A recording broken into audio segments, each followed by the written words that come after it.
שלום וברכה, אני רוצה לדבר היום על השם גבריאלה, שם מקורי ששמעתי לאחרונה ויש על זה ביקוש, אז אני ככה בכיף, באהבה, אתן כמה טעימות על השם גבריאלה. קודם כל גבריאל וגבריאלה פחות או יותר אותן תכונות, למה? כי קודם כל גבריאל צריך לדעת שזה תכונות הקשורות לצד השמאלי בקבלה לספירת גבורה.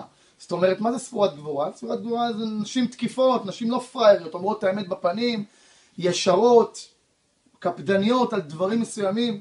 עכשיו אם אני אסתכל על האות ג', האות ג' הוא מייצג גמילות חסדים, זאת אומרת אין לי ספק שמדובר באישה רחבת לב, ואצלה כל דבר זה בשפע ובגדול. זאת אומרת אם היא מעניקה לבן אדם, או מעניקה זה לא משנה למי, ליקום, מעניקה בשפע, קודם כל זה בשפע.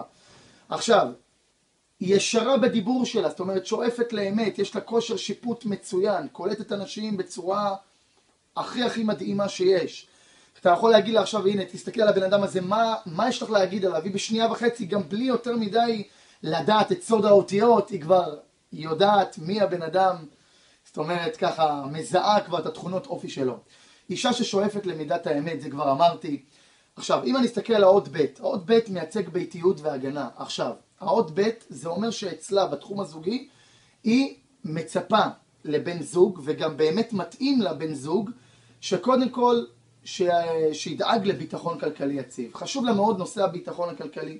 מה נקרא בלשוננו? כסף. זאת אומרת שהכל יהיה, שהבעל יהיה מסודר.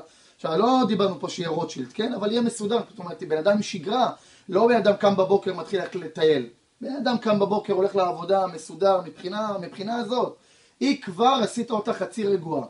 עכשיו, א', ר', ל', הם אותיות של יסוד האוויר, לכן אישה מאוד מאוד תנועתית, אישה שלא יכולה לשבת במקום אחד הרבה זמן, אינטלקטואלית, אוהבת לדבר, סקרנית, צמאת ידע.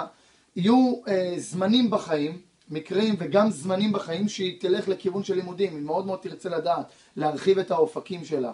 אישה שאף פעם לא משעמם לידה, דומיננטית, כישרונית, חמה, לבבית, ישירה מאוד בדיבורה. תודה רבה, אוהב אתכם.